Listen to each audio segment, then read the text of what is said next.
It started with a glass of orange juice that tasted slightly off. That might sound trivial, but sometimes truth slips into your life sideways, like a draft under a locked door. The day was humid, unnaturally so for late September, and I remember how the condensation from that glass slid over my fingers as I stared at her across the breakfast table. She was scrolling her phone with a smirk she didn't try to hide, wearing my old college hoodie like it belonged to someone else now. I said good morning. She didn't look up.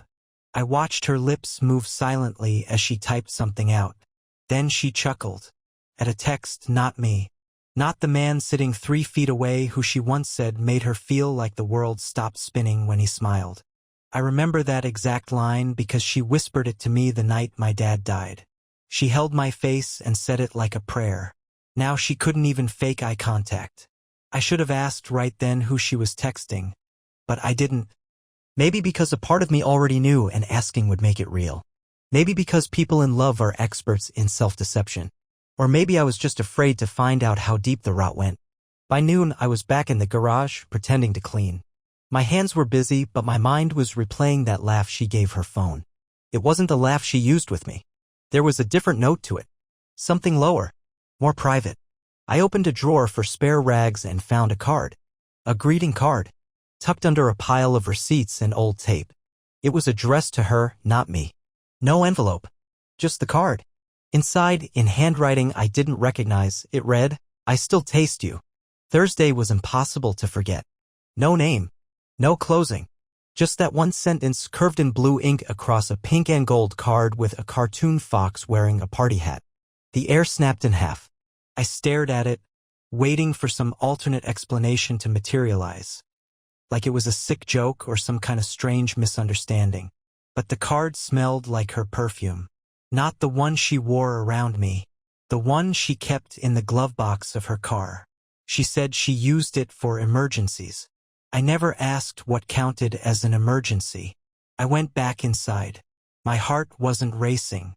It was doing something worse. It was steady, too steady, like the quiet right before a building caves in. She was in the kitchen now, humming as she poured wine into a coffee mug like it was normal. She didn't drink wine before 6 p.m. She once rolled her eyes at brunch mimosas and called it alcoholic cosplay. And yet there she was, wearing lipstick, at 1 p.m., drinking wine out of a mug. On a Tuesday, I held the card in my hand. Didn't hide it, just held it. She turned around, saw it, and froze for half a second. Just a flash. But it was enough. I saw it. The recognition. The fear. The quick recalibration of her expression. Then she smiled. Like a politician. Like someone used to lying and winning. Oh, she said. That's from my friend Valerie. She's dramatic. It's a joke. We went out Thursday. Girls' night. She reached for the card like I was holding her grocery list, not a grenade. I pulled it back. Why would she say she still tastes you? The smile didn't falter. She shrugged like I was being dramatic now. She's being gross. She's got this inside joke thing where she talks like we're dating. It's stupid. You know how she is. No, I didn't. I'd met Valerie once. She didn't look like someone who wrote about tasting my wife. I said nothing. Just stared at her. Watched how her nostrils flared. How her fingers curled slightly around the edge of the counter. She wasn't scrambling to explain because she didn't know how to lie. She was scrambling because I'd never caught her before. Then she said something I didn't expect. Are you going to make this a thing? That was it. Not denial. Not guilt. Not fear. Just irritation. Like I'd left the fridge open. I said nothing and walked out. I drove. I didn't know where, but I needed space. Somewhere to breathe. Somewhere the walls weren't painted with her voice. I ended up at my grandmother's old house. The one we never sold after she passed. No electricity. No running water. Just dust and memory. I hadn't been there in months. Maybe years. I pushed open the back door, and it squeaked like it always had, like the house was whispering something to me. And I found it. In the kitchen drawer where she used to keep her crossword puzzles and peppermints. A letter. Unopened. Addressed to me. With my full name. Underlined. The handwriting was hers, my grandmother's. Shaky, elegant, final. I sat on the cold floor and opened it. What I read inside collapsed my entire reality. This is not hyperbole. It was a confession, a revelation, a warning. A fortune hidden deep enough to shake nations, secrets so suffocating they choked out the light, and one letter, the one my wife tried to keep from me, that reduced everything I knew to ash. She stood by my side, all while betraying me in silence.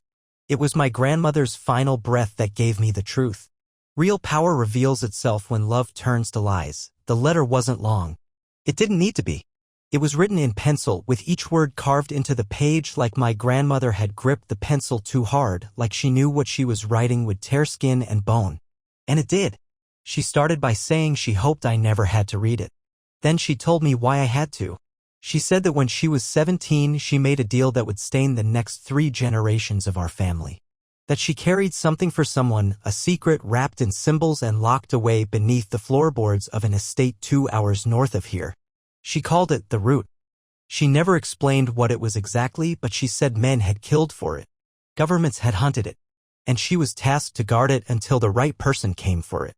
But here's where my pulse started to sound like thunder in my ears. She said someone else had found out. She didn't know who, not exactly, but she suspected a woman. Someone close to me. Someone who had been in her house uninvited. Someone who had asked about the letter before she died. She said, and I quote, she came wearing perfume I didn't recognize. She called me Nana. I've never allowed her to. She left before I could scream. That's how the letter ended. No signature. No goodbye. Just those final 5 words, scratched and crooked, breaking lines across the last inch of the paper. Don't trust the woman beside you. I sat there for what must have been hours. I didn't blink. My mouth stayed open like I tried to speak and forgot how. Everything inside me felt like it was moving in reverse. My memories, my assumptions, every gentle moment I'd ever shared with her. They rewound and twisted. I couldn't see her without hearing that line. She came wearing perfume I didn't recognize. I knew that scent. She wore it whenever she went out with the girls. She never wore it around me. She said it was too spicy. And now I realized it wasn't for me. It never was. I rushed back home. I didn't call. I didn't knock. When I walked in, she was on the phone. She turned around slowly when she heard the door. And in that second, I watched her expression change like a movie flicking through scenes. Confusion, annoyance, alarm, then calm. Always too calm. She ended the call without saying goodbye and slid her phone into the drawer. That same drawer where I found the card. I didn't say a word. I pulled the letter out of my back pocket and placed it on the counter between us. She didn't touch it. She just glanced down at it, then up at me, and for the first time since we'd met, I couldn't recognize her. She looked like someone pretending to wear her own face. Then she said it so smooth I almost believed her. Your grandmother was losing her mind at the end. You know that. No hesitation. No question. Just a full sentence, built in advance, already rehearsed. I didn't blink. I asked, were you in her house? She tilted her head, eyes narrow. What is this? Some kind of test. I didn't move. You were in her house, I repeated. Wearing that perfume. That's when she stopped pretending. Her eyes dropped to the letter, and a corner of her mouth twitched, not with fear. Not with guilt? With amusement. You really think I'd need to sneak into some dusty old place to find what I already have? That sentence rewired me. Because it told me 2 things. She had gone there. She wasn't just cheating. She was stealing something. Something mine. Something I didn't even know I was supposed to protect. I asked her what she meant. What she had. Why she would lie to me, look me in the eye, and smirk like I was a pawn in a game I hadn't agreed to play. And she said this, your grandmother was just the vault. You? You're the key. I stepped back. I wasn't afraid of her. Not yet. But I understood finally that whatever had brought her into my life, it wasn't love. It wasn't even personal. It was strategy. She didn't flinch when I stepped back. If anything, she moved closer. Her voice softened, not in affection but precision. Like she was speaking to a vault that needed the right code. You think this is about you and me? She said. You think some half-written card and a dying woman's fairy tale mean anything compared to what's coming? I said nothing. I didn't trust my voice not to crack. My body wanted to throw a chair. My mind told me to listen, because what came next felt like the kind of information people vanish over. She poured herself more wine, still in that stupid coffee mug, then sat down and motioned for me to join her. I didn't move. She took a sip, exhaled, and then she told me, "There's a manuscript, written in code, locked in a box your grandmother buried in a chapel near Ridgewell Creek. She was part of something, don't ask me what. A circle. A keeper's bloodline. She wasn't just eccentric. She was the final node in a network of people who swore to protect something from the world. It wasn't a weapon. It wasn't money. Pause. It was knowledge. Ancient. Dangerous. And before she died, she passed the coordinates to someone. But not directly. She embedded it in a letter. She looked at me. That letter. My hands were shaking. Not from fear, something worse. Recognition. Because in the days before my grandmother passed, she'd insisted I come visit. She tried to give me something, an envelope she tucked under her pillow. I told her to rest. I said we'd talk the next day. She died that night. And when I came back, the envelope was gone. Now I knew why. I took a step toward her and said quietly, "You took it. Before she was cold, you took it." She smiled. "She gave it willingly. You just didn't see it. Don't lie to me again." "Oh, we're done lying," she said. "That's why I needed you to find the letter she didn't give me. The final piece." I picked up the letter from the counter. Read it again. The part about the route. The estate 2 hours north. I asked her, "What's at that estate?" She stood. Walked around the table until she was standing a breath away from me. "There's a lock there," she said. "One your blood opens." I laughed. The sound came out hollow, foreign. "So you married me to what? Inherit some ancient key code?" "Not marry," she said. "I was assigned to you." Silence. That word hit harder than any slap. Assigned. Not chosen. Not loved. Assigned. I felt my jaw tighten. My ribs fold inward. Assigned. For years. Every kiss. Every fight. Every silent morning. Was part of some cosmic to-do list? Then she said something that scraped the last bit of innocence out of me. "You weren't even the first option." She walked away. Casually. Like she hadn't just detonated my past with 8 words. She opened the freezer and pulled out an ice cube. Pressed it to her wrist. I asked, because I had to, "Who was?" She didn't answer. Not directly. Just whispered. "He died before she could pass it on. You were the backup plan." The air in the room changed. I felt it in my teeth. That buzz before something crashes. "You're not going to get it," I told her. "Whatever you're looking for, you're not getting it." She turned, ice cube melting in her hand, and said, "I already have it. I just need you to understand it." And that's when I realized she wasn't here to take the route. She needed me to activate it. And the more I resisted, the more desperate she would become. That I didn't sleep that night. Not because I couldn't, but because I was afraid of what I'd dream. She didn't try to stop me when I packed a bag at 3:17 a.m. She stood in the doorway, arms crossed, her expression unreadable, as if daring me to leave and hoping I would. She said nothing as I walked past her. No questions. No threats. Just a look that said, "Go ahead. You're doing exactly what I need you to." I drove for 2 hours through fog so thick it felt like driving through smoke. Ridgewell Creek wasn't even on most maps. But my grandmother had written about it in the back of her crossword book, little notes scribbled in the margins. Coordinates. Strange symbols. One word circled twice, route. I arrived just after sunrise. The estate was enormous. Gothic. Shuttered.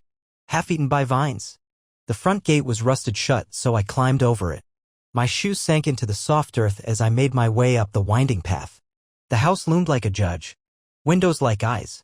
Silent and watching. I half expected her to be there waiting. But the place was empty. Dead quiet. Inside, the air smelled like forgotten time and something older, like wood rot mixed with old metal. Dust floated in the beams of sun cutting through the slats. I searched room after room looking for anything. A hatch. A drawer. A floorboard out of place. Nothing. Until I found the piano. It sat in the middle of a parlor. Completely clean. Untouched by dust. The keys were pristine, like someone had wiped them every day for decades. I sat down, instinct pulling me. I hadn't played in years, but my hands moved without asking permission. 3 notes. Just 3. ED. And then I heard it. A shift beneath me. With groaning. A mechanical click. The floor in front of the piano cracked open. Just slightly. Enough. I pulled at it and found a hatch. Old. Reinforced. With an engraved plate bolted to the top. It read, "You are the branch. The root remembers." I stared at it, heart slamming in my chest. There was a keyhole. But not for a key. It was a small circular socket rimmed with copper. It looked like it was designed for something biological. And that's when I remembered her words. "You're the key." I touched the copper ring with my finger. Nothing. But when I pressed my palm against it, skin to metal, the socket lit faintly. Warm.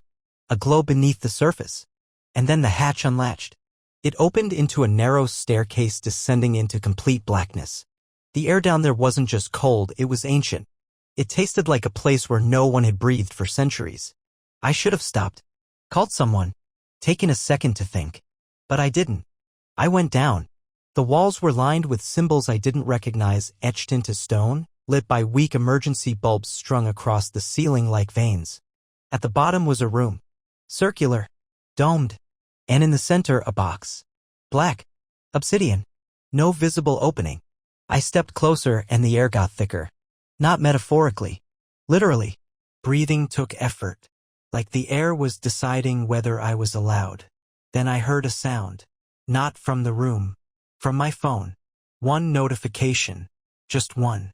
From a number I didn't recognize. Step back. That box doesn't belong to you. I stared at it. My blood turned to ice. Then a second message. It belongs to her. I turned around, half expecting her to be there. But I was alone. Still, I felt her. Somewhere above me. Watching. Waiting. This wasn't about the box. It was about what I'd just done to open it. And now, something had been triggered. I didn't touch the box. Not at first. The moment I turned my back to it, the room felt wrong. Too quiet. Too intentional. Like the silence itself was part of a design, measured, calculated, weaponized. I stared at the text again. Still glowing on my screen. It belongs to her. Who was she? The woman upstairs who shared my bed? Or someone older? Someone buried in memory? Cloaked in my bloodline? My grandmother's words returned with new weight. Don't trust the woman beside you. There was a low hum now coming from inside the box. Not mechanical. Organic. Like something alive was waking from a centuries-long sleep. I circled it. No seams. No latch. No hinge. Just surface, smooth and black and wrong. It absorbed light. The longer I looked, the less I saw. I crouched, ran my fingers near it but didn't touch. The air around it vibrated. Not loud, but physical. Like sound converted into gravity. Then the lights flickered. Once. Twice. And then the emergency bulbs above blew out in a quick chain, pop, pop, pop, one by one, until I was standing in pure darkness with a humming box and a heartbeat too loud to be mine. I pulled my phone out. Flashlight on. I scanned the room. The symbols on the wall were glowing faintly. Pale blue. Faint pulses moving clockwise, like a circuit. The box was the center of it. And I was the current. I took one step back. And my phone buzzed again. Same number. Now you've done it. Then the screen went black. No signal. No light. Only the humming. Only the root. And that's when I heard her voice. Not in the room. In my head. Clear. Crisp. Familiar. You weren't supposed to open it without me. My breath caught. I spun toward the staircase but saw nothing. Heard nothing. The voice again, softer now. We were supposed to do it together. It was hers. The woman I married. But not as I'd known her. Not polished. Not performative. Raw. Ancient. Like a thread that had been stretched through time and was now fraying loose. And that's when the walls began to whisper. Not metaphor. Actual whispers. Multiple. Not English. Not anything I'd ever heard. A language shaped in smoke and rust. I backed toward the stairwell. I didn't run. I couldn't run. My legs were heavier than bone. I didn't look back at the box. I should have. But I didn't. I made it up the stairs, breathing in hard bursts. Slammed the hatch shut. Locked it. Sat on the dusty floor and just stared at the old piano. That's when I noticed the mirror. Above the fireplace. And what it reflected. Her. Standing behind me. But when I turned around, no one. The room was empty. But the glass was still fogged. Like someone had just whispered against it.by the time I got home. The sky had turned a shade I didn't recognize. Not night. Not morning. Just suspended. Like time had been stretched too thin across the horizon. I don't even remember driving. Only the silence. The kind that builds in your ears when the world decides you're no longer quite welcome. I left the front door unlocked. I wanted her to know I was back. I wanted a confrontation. But the house was silent. Lights off. No music. No wine. No smell of perfume slithering through the hallway. Only one thing was different. On the kitchen counter, next to the card I never moved, sat a new envelope. Unmarked. I didn't touch it. Not right away. Instead, I called out her name. Not like a husband calling to a wife, but like a hunter warning what it's hunting. No answer. I checked every room. Nothing. No signs of life. The closet still full. Her charger still plugged in. Her half-empty water bottle sweating on the nightstand. She'd been here. Recently. But she wasn't anymore. So I went back to the envelope. Inside was a photo. Of me. From behind. Standing in front of the box. Taken moments before the lights went out in that room beneath the estate. It wasn't blurry. It wasn't rushed. It was centered. Framed. Focused. And at the bottom, in ink the color of old blood, just 5 words. Now it's in your shadow. I flipped the photo over. One more line. The mirror let it through. The next few hours were a blur of adrenaline and disbelief. I checked every mirror in the house. Covered them. Turned them to face the wall. I even smashed the one in the hallway. It felt theatrical at the time, like something a madman would do. But I wasn't mad. I was trying to keep something from crawling back through. But when the sun finally rose, I realized something worse. It wasn't trying to get in. It was already here. Started small. My reflection lagged behind me by a second in the bathroom. The hallway light flickered when I walked past it, but only once.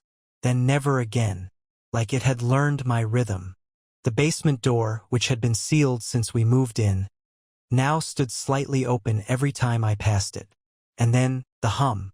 The same low, vibrating tone from the box, now in my walls. Faint, but constant. I called her. Not because I wanted her back. I needed answers. Straight ones. Not riddles in envelopes. Not whispers in my head. She didn't answer. But 20 minutes later, a message arrived. It's inside now. You opened it. It belongs to you until it chooses another.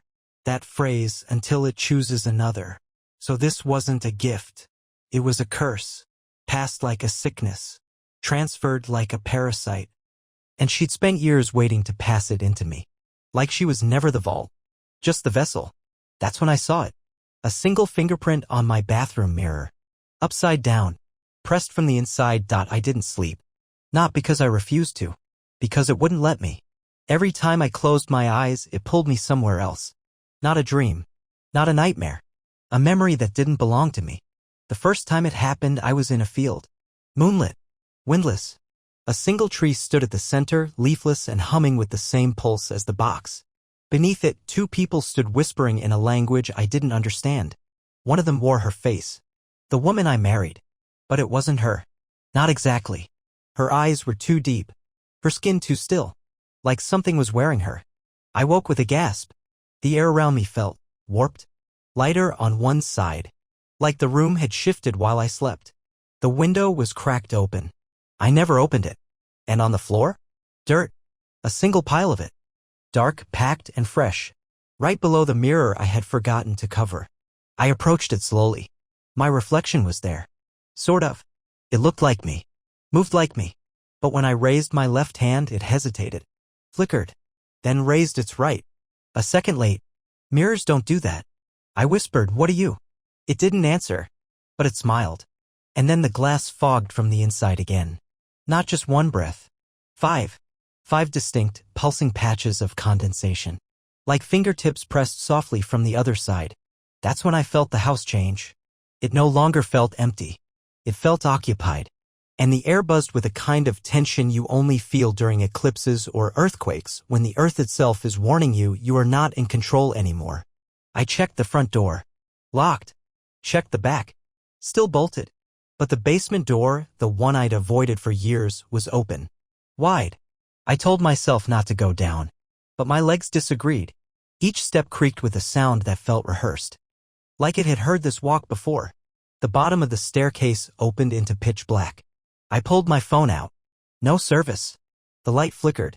I stepped onto the basement floor and saw it, a figure. Standing in the far corner. Still. Too still. The shape of a person. But no face. Just a blur where features should be. Like a smear across glass. I turned to run. But the door shut. Hard. The lights snapped off. I heard breathing behind me. Not from the corner. From the ceiling. I turned on my flashlight again and aimed it upward. And there it was. My face. Not looking down at me. Looking past me. Into the darkness behind me. I spun. Nothing.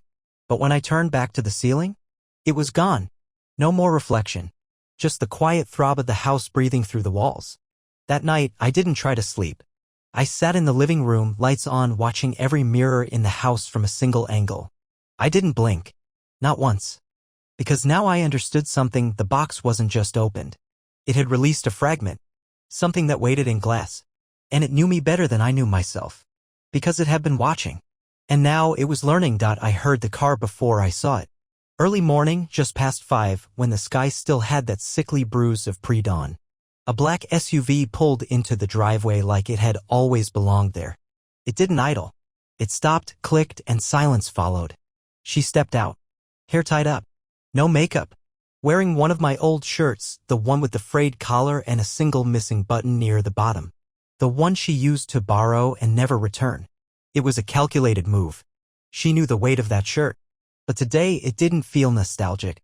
It felt like armor. I didn't wait for her to knock. I opened the door and just stared. She didn't smile.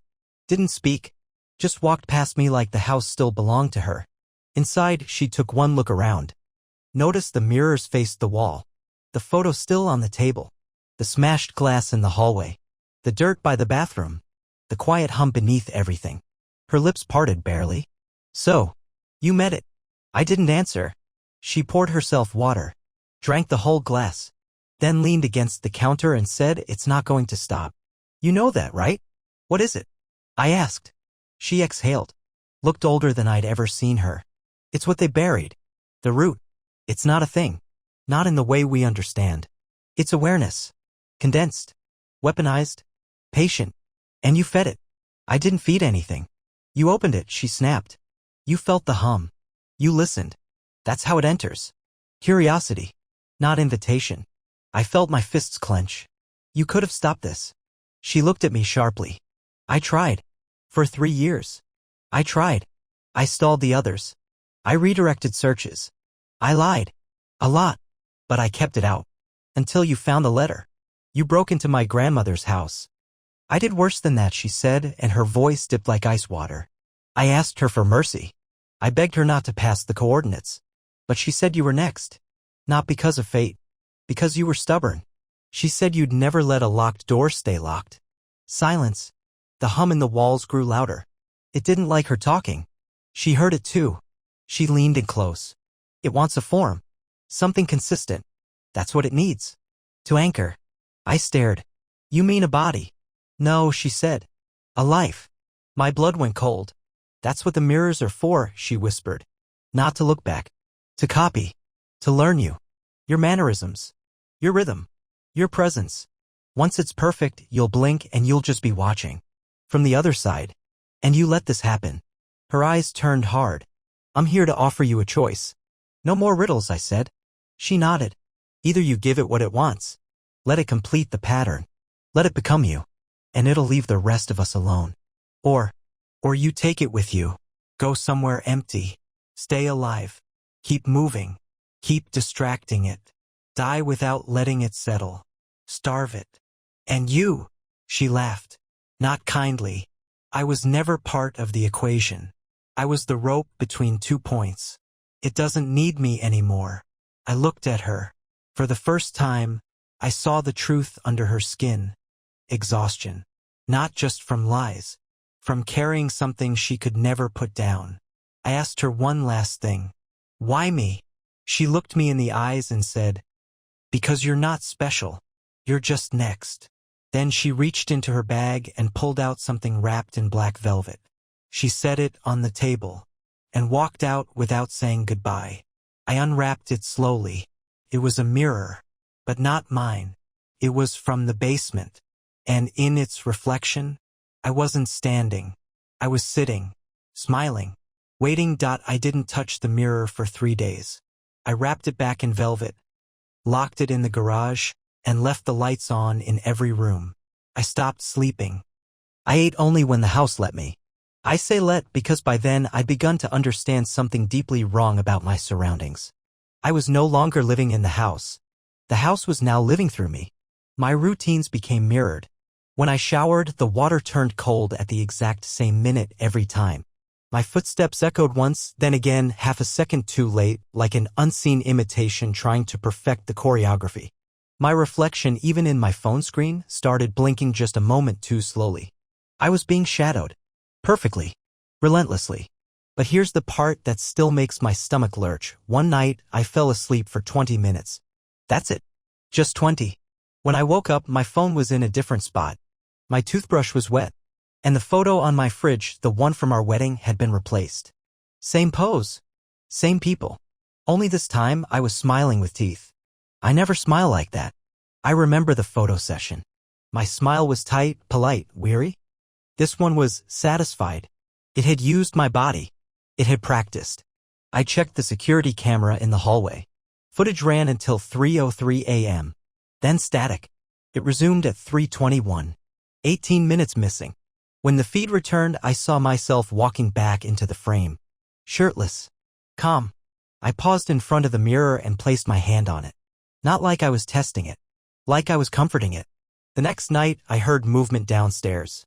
I crept down with a kitchen knife, still wearing yesterday's clothes, skin tight with adrenaline. No footsteps. No lights. But the fridge door was ajar, and on the kitchen table sat a single orange peeled into a perfect spiral. My grandmother used to do that. She said only people with patience and control could peel it that way.